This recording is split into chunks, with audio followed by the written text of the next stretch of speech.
not very much in favor of the counting of points.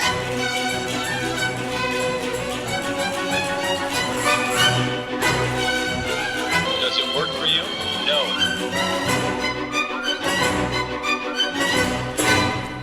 Hello.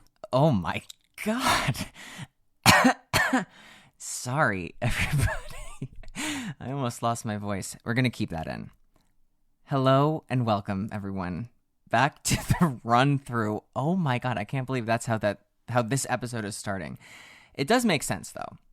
Okay, take 3 and action. Hello, everyone, and welcome to the run through, your favorite figure skating podcast where we talk about all the things that make us kiss, make us cry, and make us not make a podcast for just a bit. I'm sweating.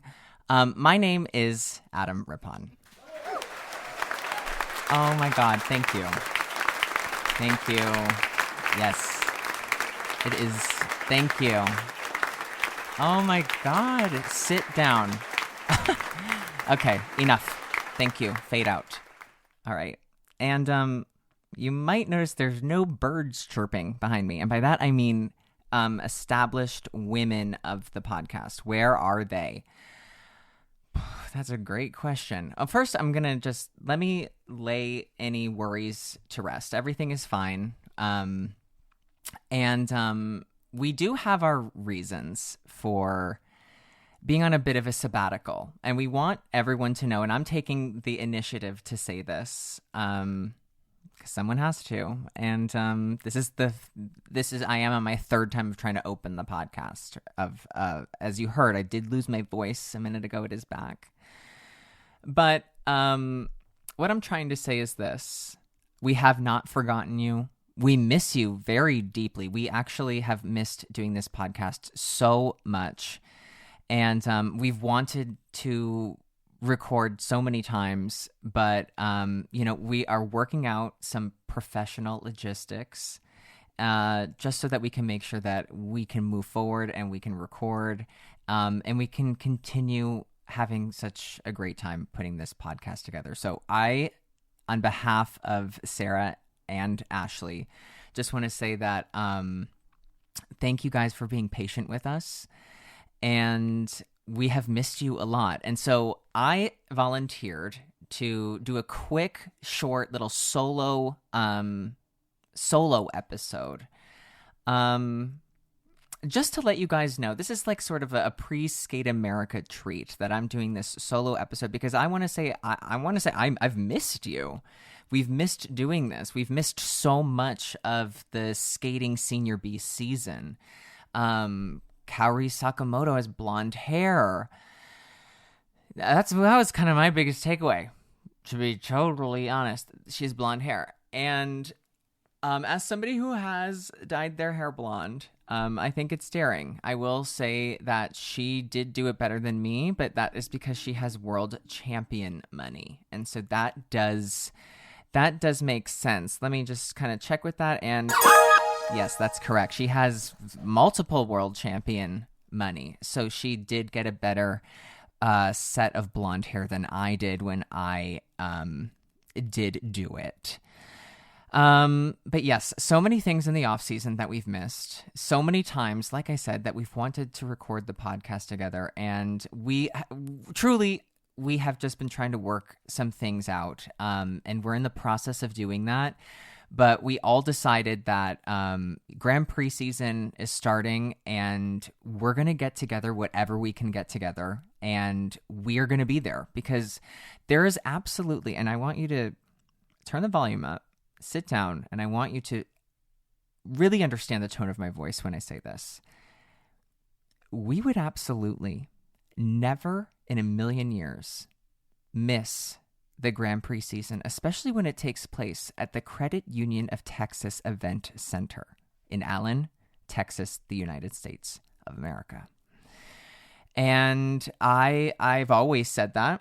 I've always stood by that the dates of October 18th through the 20th, those are sacred dates. And the Credit Union of Texas Event Center, which really just kind of rolls off the tongue, is a sacred place. And it's sacred because that's where Skate America is. And it starts tomorrow. And we felt like, what a nice little treat of just saying, like, we're getting it together. We're doing our best. But we thought, let's just do a quick little fun episode. And I said, what if you guys just kind of sit this one out? And what if I just kind of do this on my own? What if I just do the whole thing on my own? They said, knock yourself out. But we just wanted to do this right before the competition so that we wanted to touch base with you, as an audience, as a family, as a skating family. And so we felt like it was important. Now I'm babbling on, you know me, I'm babbling. And there's a lot of things to get to. It is a new season. It is a new year. It's the same year, but it's a new year if you follow the religious calendar of the figure skating season, which I do. So happy new year, everyone. 2024 halfway. We're in Q4. And it's wonderful because we are, like I said, in Allen, Texas, everyone's favorite part of Texas. So again, it is just me. There's not going to be a draft because that's unfair. I would get to have 3 teams, and I don't think that we're going to do that way. So this Skate America, no draft, but everything is coming together, right?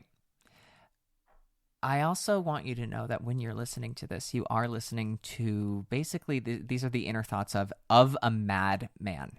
Okay. So bear with me.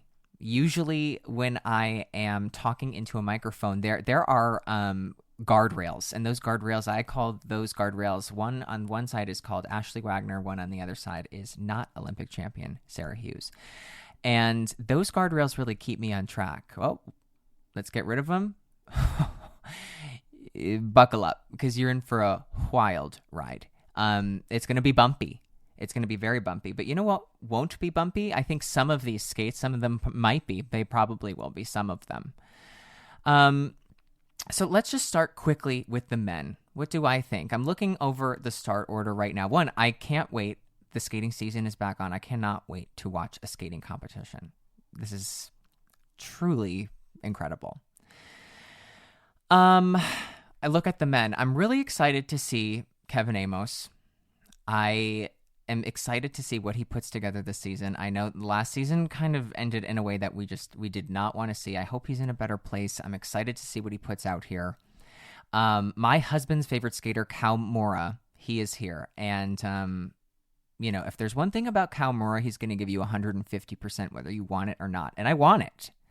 And I don't want it. That is a double negative, meaning I do want it. So that is really good. Sometimes when I'm talking, I'll hear myself say what I've just said, and I go, that can't be right. So just know that we're on the same page when I'm saying some stuff. Now, this is the debut of the Grand Prix debut of the reigning world champion, Ilya Malinin. Right. Oh, yeah. Absolutely. Hold on. I think this is the debut of, hold please. It's tough being a one-man band. So this is now and action. It is the debut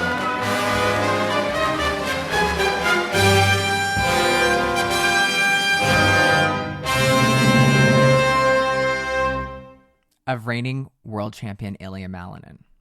Now, from the looks of it, it looks like Ilya can really run away with this Grand Prix title. So this is really just a way to kind of get the feet wet, get ready for the season, and, gear up towards hopefully qualifying easily for the Grand Prix final.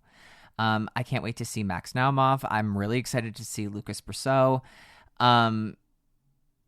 It's going to be a good event, okay? You got to believe me. If there's one thing, I know you're like, well, you said you were going to record more podcasts and that didn't happen. So, but now I'm asking you now believe me. Okay. You couldn't before. You can now. You should now. You don't really have a choice. You have to, because I'm the only one here. So it's believe me or don't believe anything. The women. I had to take a pause. The women. Now, you know I love the women. This is an event that I'm excited for. One, because I cannot wait to see Wakaba Higuchi, one of my favorite skaters of all time.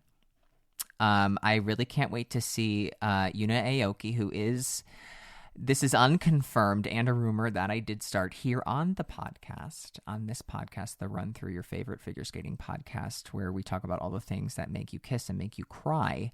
That I did say that she was related to Steve Aoki, the DJ. And that's not true, but it is funny because Sarah and Ashley did think for about 2 minutes that it wasn't not true. Something that's not true and that I do love is Nina Pinzaroni, the youngest figure skater ever, will be here in Allen, Texas.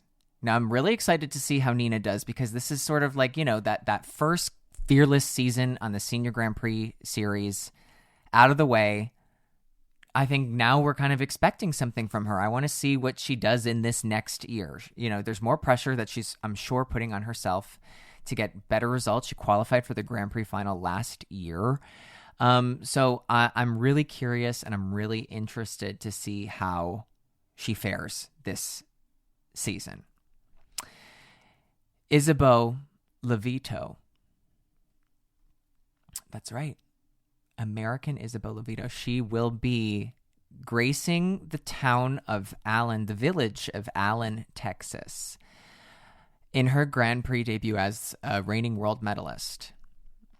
Now, joining her on the American team, on Team USA, as they do call it, kind of in the business, is Elise Lynn Gracie and Brady Tennell. Now, Brady Tennell back on the Grand Prix. The last time we saw her on the Grand Prix series was a while ago.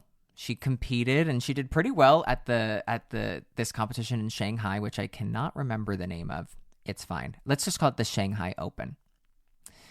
Even though it was a closed event, truly.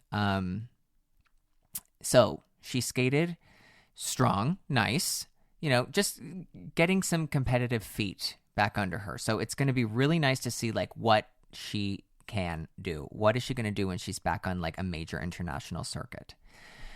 And Elise won the Nebelhorn Trophy, a Senior B, earlier this season, and got a really, really great score. So Elise, for me, I'm feeling is a bit of like a dark horse here. If Elise skates really well, I mean, she could easily find herself on the podium. A lot of really good skaters here. Leah Serna from France. Now, from what I remember, this girl won't fall. She can't fall. Every time I watched her skate last year, I think the one thing she did was like a double 3-turn out of one triple jump. And so I'm looking to see if Allen, Texas can keep her stable and afoot yet again. And I think it will. I'm excited to see Brady do her river dance program. Because as someone who does have Irish heritage, I always love to see that celebrated on the ice. Kind of how I feel my ancestors would have wanted it. You know, I think it's what Michael Flatley would have wanted when he created and started the art form of the river dance traveling tour show. So I'm excited. I'm excited to see that. There's just something about Irish step dancing music that does kind of tickle my fancy, for lack of a better term. And I love it. One thing I would love, and you know, this actually is a criticism of Brady, and I'm going to say it because I'm not, on this podcast, I am anything but afraid. And I think that Brady should not be fearful, and she should actually be forced to wear a giant Irish step dancing wig during this competition. And that's kind of, I stand on that, and I'll stand behind that. That'll be the hill I die on. That she should wear that if she's going to skate to the music. I think it's what I would have wanted. Anyway, I can't wait to see it. I'm excited. Again, to celebrate my culture on ice. It's exciting. It's really exciting. Now, in the pairs, it's a bit of a wide open field. I think the strongest competitors, the Georgians, are going to be very strong. And, my girl, Maria Pavlova, who she will do anything to do a clean free skate. And that grit, that determination, that's something I admire. That's something I look for when I'm looking for champions. And that's kind of when we weren't recording the podcast, I was looking for champions. That is not true. I wasn't doing that. But what I was doing was right now in this moment, I was looking at the entries. And we're going to see Cam and O'Shea, who are the reigning national U.S. champions. Now, this is a big moment for them. I feel that they can really kind of make a name for themselves. This is like they're beginning their quest to try and win another national title. So it's going to start here at home at Skate America. This is going to be really, really important. I said wide open field, and I said that, and I absolutely want to redact that statement because it wasn't until this moment that I did see that the Japanese world champions are in this event. And so I am going to actually kind of take this moment. I'm going to take this moment right now. And I'd like to issue a formal apology to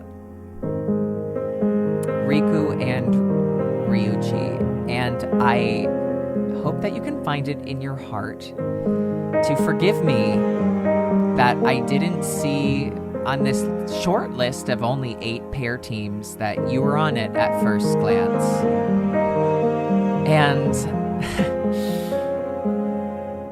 I'm really sorry about that. And there's really nothing I can do to take it back. But I really hope that I can take it forward. Yeah, that felt good. I'm glad that I took that minute there to kind of do that. That being said, I can't wait to see them. Riku and Ryuichi are one of my favorite pair teams. I remember watching them for the very first time. Now I'm going to go off on a tangent. It's okay. It's all right. It's all right. Sit down, relax. I remember the first time that I ever watched them skate, and I can't remember what event it was, but I remember her landing a throw triple lutz, and then the rest of the program, it was like magic. And I remember being in tears. Now, it doesn't take a lot for me to cry, I'll say that. Strong gust of wind could have done it. I probably was just having an emotional day. That being said, they did push me over the edge, and I cried, and I went, I will follow them. I'm going to follow them, follow their progress. They were probably already very accomplished at that point. And that's when I went, I'm going to follow them. And I love them. And I hope that they're very healthy and they have a great Skate America. Okay? All right. Moving along. All right. We've got to move along. Otherwise, we'll just stay stuck here, and I'll have to issue another apology, most likely, to the dance. This is going to be a fun event. It's going to be a very fun event. I can't wait to see Olivia Smart. No, there are others I can't wait to see. I'm just reading the list quickly. I'm glazing over it because now I'm completely paranoid that I'm going to leave out another team and go, wow, there's not really anybody here. World champions. Listen, strike one. I'm a strike one. Cannot get to strike two. Again, the guardrails are off. I reminded you of this. I did tell you this. So please bear with me. Madison Chalk and Evan Bates, reigning world champions. We're going to see them here on the Grand Prix. I cannot wait. We are, now we're in the season right before the Olympics. And I think in ice dance especially, this is where you're really going to set the tone of what kind of material you have. Material you have heading into the Olympic season. And this is going to be a really big season for them because the World Championships are going to be in Boston, Massachusetts, United States of America, which would mean, as an American, they are on home soil turf. Soil and turf. They'll both be there at the TD Garden. I think that's where it is. Now, in this event, again, I'm excited to see Fear and Gibson. They always bring some really great things to the stage. I want to see how the Beyonce free dance plays out during the Grand Prix. I want to see if they've made any changes because I've seen the program in the off season, and I think there were definitely some bugs to work out, but they're good, right? They're quite good. So I think that they had the time to work out the bugs.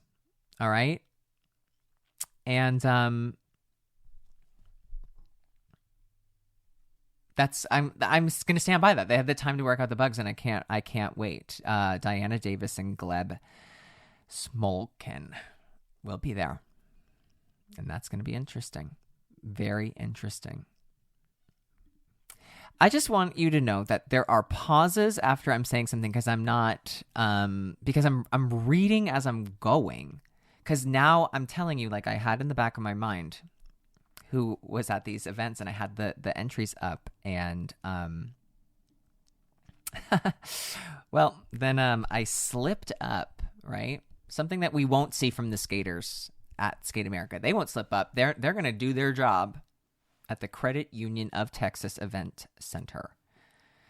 That is, I did say it just rolled off the tongue. It's a bit wordy. If I could give a bit of feedback on the name of the arena. But, they didn't ask me. They did not ask me. That is one thing for damn sure. They did not ask me what I thought about naming that. Just like they didn't ask me if they should change the name of the Staples Center to the Crypto.com Arena. What? Another thing I want to talk about that I'm thinking of right now that is really kind of important to me is that Alyssa Liu, skating legend, is back. She is back. She won a Senior B event. And to be totally honest, it looked like she really hadn't taken much time off at all. I was really impressed because, listen, I think when you take some time off, it's easy to think like, oh, that was easy. Like, I loved to do that. And then you're actually like in it and you're like, whoa, this was much harder. Is anything I'm saying making sense? I hope so.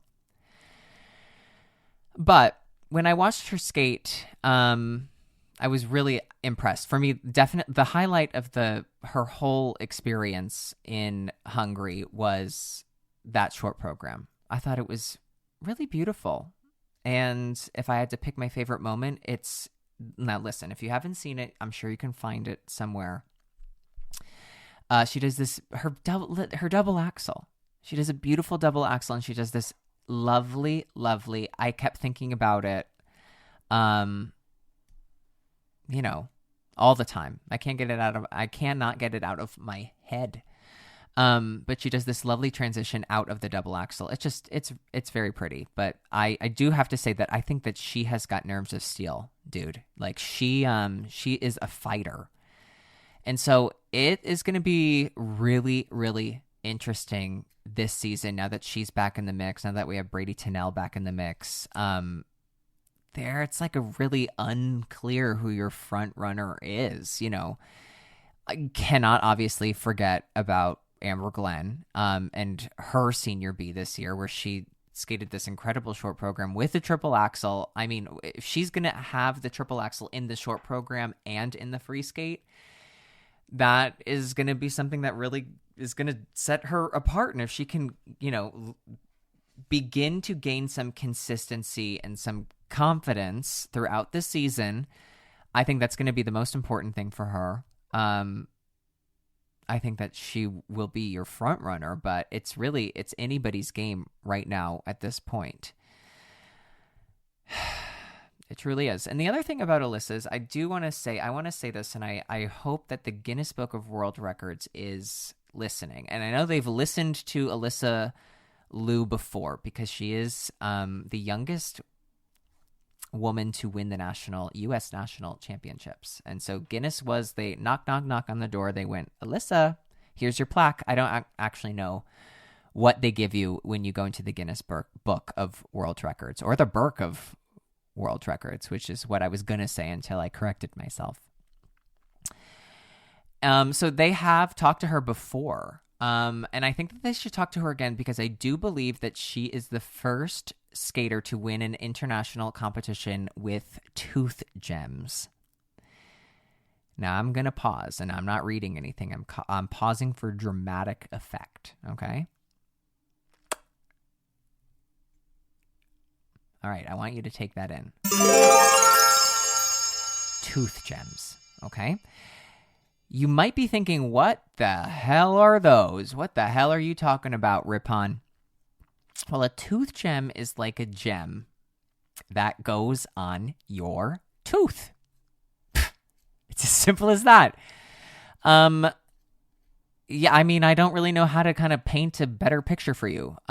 It's, imagine like if you were bedazzling a jean jacket back in the day, and you went, this needs rhinestones, and this needs glitter.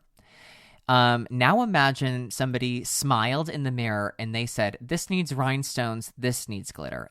That is basically what tooth gems are. And you can glue them to your teeth. And after you do that, you can land 7 triple jumps in a foreign country and win a gold trophy. Not a medal, not Hermione, you. And so she did do that. And I think no other skaters are wearing tooth gems. But I'm going to say one thing. That is the one thing about Alyssa that I love, is that like she is so Alyssa. That's so Alyssa. And that's why just like with the Japanese pair team, I went, man, I'm going to follow her. I should follow her career. Let's see how this one goes. She's already an Olympian and a 2-time national champion. I'll follow this. Let me just see how this one goes. Now, believe it or not, I've talked completely to myself for almost 30 minutes. And I hope that, listen, if you're in Allen, Texas, and you're preparing for a day at the Credit Union of Texas Event Center, the CUOTEC, as I like to call it, the shorthand, I hope that this kind of invigorates you and energizes you for your day ahead. And I have a good feeling, I have a really, really good feeling about this and about it doing that for you. And if you're at home and you're getting ready to watch this coverage, you can watch it on Peacock, the famous streaming service that Sarah Hughes and I have raved about on this podcast when it comes to Olympic coverage. Then I hope that this gets you into the spirit. And again, it feels really good to be back. This is sort of an emergency episode, if you can't tell. I hope that you could feel the kind of urgency I have in my voice. I've tried to kind of get that across, that this is my urgent tone of voice. And I want you to know that. I want you to feel that. I want you to hear that. Now, I've missed and skipped and blipped and blopped and blooped over a lot of things that have happened. But that was just so that I could get the ball rolling. And I want you guys to know, truly, in a moment of being earnest, which that could kill me. So bear with me as I say this. We have missed you. And truly, there are some things on our end that we are just trying to sort and figure out. And, again, we really, really do appreciate the patience, and we've really missed doing this podcast together. And so as soon as we get everything figured out, we'll be back to a regular schedule with your regular 3 co-hosts. And I just want you to know that we haven't forgotten. We will not let this slip and slide away. It's here to stay. The roots are planted. We've done a season 1. We've done 40 plus episodes. We're not going anywhere. All right. We're not going anywhere. I'm licking my teeth. I'm wishing I had tooth gems. Because I bet they would feel kind of like fun, pretty braces. When I was young, this is a story not related to skating. Shocking. I really wanted braces on my teeth, not on my legs. And I really wanted braces because there was a girl in my class who I thought was popular who had them. And she also had glasses, and I also wanted those too. And I always never got them. And so when I'm thinking of tooth gems, I'm thinking, this is what it would have felt like to be Grace Breyer. So shout out to Grace Breyer, the most popular girl in 3rd grade. I don't think she had glasses. I think the glasses were just, I thought I wanted an extra bonus kind of accessory. Anyway, it has been such a blast catching up. And now, if you thought this was good, just wait until we're all back together, and we will get there. Okay, we will get there. Like I said, a few logistical things on our end that we're sorting out, we're figuring out, but it's all really, really good and great stuff. And so we are really excited. And it's going to be really great, but it's taken us a little bit to get there. We're still not all the way there. But we are getting there soon, and I just wanted to let everybody know that we haven't forgotten about you. We're so excited. We're going to be as back as possible.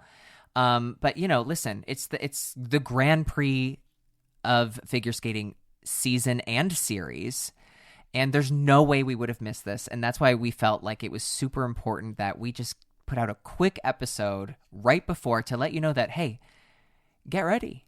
You thought the skating was good? Wait until you hear this.